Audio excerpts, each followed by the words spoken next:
This little project is an experimental reporting tool for Mint that is designed to help find trends in discretionary spending. First, a bit of background. I started using Mint in 2009 because it solves the update problem. You give Mint all your account passwords. So yes, it takes a lot of trust, but then you just forget about it. It automatically downloads transactions from your bank and other accounts and aggregates them into a single database with no expiration date. It also attempts to categorize all your expenses. There are mistakes, of course, but in general it works pretty well. So now I have a decade where all our financial transactions have been logged and categorized. Maybe now I can figure out why we keep spending so much money. In the Trends tab, Mint has a report on spending by category. By default, it shows everything over all time. You can restrict the data for the chart in various ways. One way is by selecting categories or merchants or tags. You can decide to add or remove accounts, and you can pick a time range. Let's pick last month. Okay. So the chart's interactive. It has two levels. The top level are kind of meta categories. If I click on shopping, it'll take me into the individual categories, one of which is shopping. The other one is clothing. Take a quick look at clothing. There's 22 transactions. Is this a lot? I don't know. Let's compare it to the month before. For that, I need to do a custom because we've just come to May 1st. Now we see clothing is much smaller. So what's the real trend about clothing? Let's take a look at the over time graph.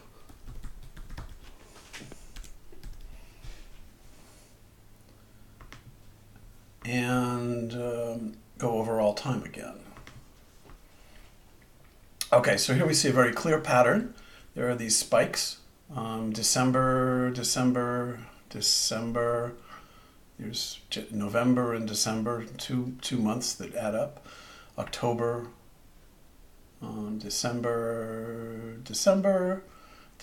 So we buy a lot of clothes at Christmas time. I guess that's kind of obvious. I just didn't realize quite how much. So the interface is nice as far as it goes.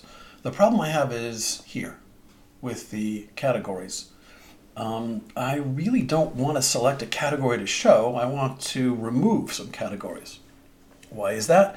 Well, I want to separate discretionary and mandatory spending. Mandatory spending is rent, mortgage, loans, bills, insurance premiums, utilities, and some other unavoidable expenses. The things that are hard to change. You have to switch jobs or move. They are also quite boring, usually the same from month to month, and most of them are on auto pay anyway. If we can set them aside, the rest will be clearer. Because I'm really interested in the other categories, the things under our daily control, things we actually decide to buy, sometimes with very little thought, the discretionary spending. So here's a list of the Mint categories that I had to set aside for my own data to be able to see the discretionary spending in it.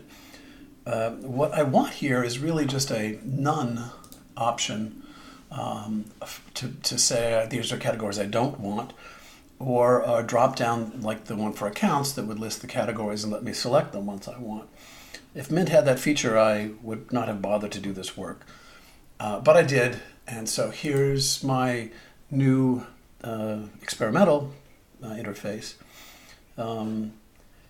You can look at just this discretionary spending here, which is what we're looking at now, or you can look at mandatory spending, or you can look at both together, which is what Mint does right now. Let's just take a quick look at mandatory, and I will go back in time a little bit and forward in time, and you'll see that the basic pattern of mandatory spending is quite stable over time. It's not all that interesting to see, and it's good to have it taken away, which we can do by clicking on discretionary. So now that we're in discretionary, let's see. You can see for this particular month of April, you can see the major categories of discretionary spending here are groceries, shopping, restaurants, and clothing. And here they take up fully 3/4 of all discretionary spending. That's interesting. The fifth big category is usually cash and ATM, but we got by without very much of that in April.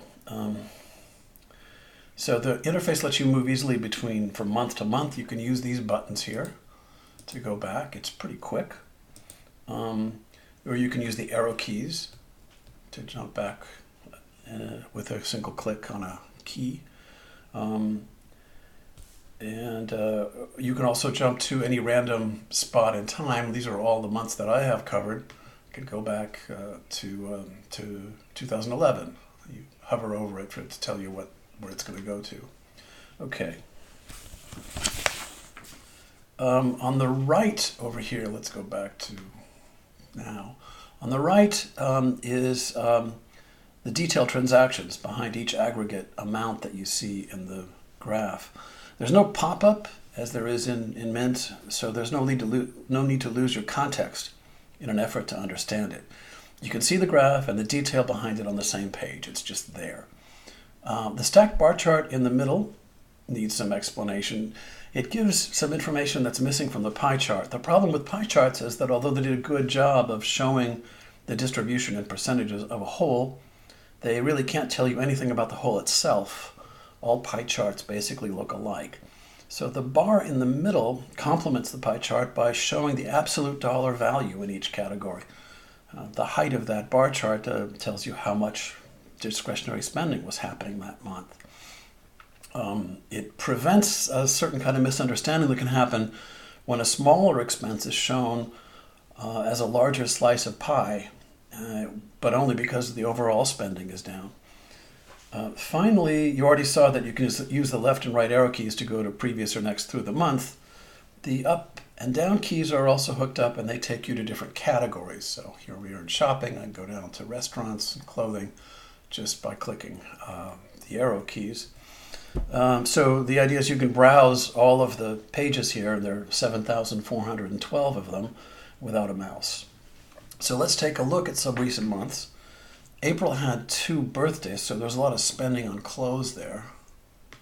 But if I go back some more, we'll see hardly any spending in March, again, and hardly any in February, slightly more, not much in January, and a nice big chunk again in December of last year. So basically, we spend money on clothes at Christmas time and April, which is a month of 2 birthdays for us. Let's see. So what's nice about this is that as you browse through discretionary spending month by month, you can see some very different graphs and different things going on. So let's see, this was in January, there was some air travel. So there was an airplane, there was a flight that we purchased. That shows up here and displaces some of the top categories. Here's the top 1, 2, 3, 4 categories with a tiny amount of clothing. In March, there was another plane ticket that was purchased. That takes up a bunch of discretionary spending. And here we are in April again. So each month has a very different look to it, and it all really depends on our behavior. The idea here is something like the dieting concept of writing down everything you eat. Just being made aware of what you're eating can have a positive effect on your eating behavior. But this thing is so much easier with no effort on my part. I can see exactly how we are prioritizing our discretionary spending. And knowledge, as everyone knows, is the first step to changing behavior. Okay, that's it really. The code is available on GitHub. There's a link below. I have not set it up as an online tool where you could upload your own data, because who would trust my random website with their financial data?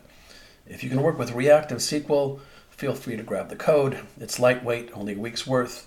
It's not hard to deploy. I'm running it right now on a Mac Air 2012 with 4 gig.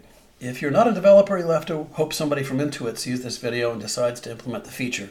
In the meantime, I have what I've always wanted for managing my personal finances.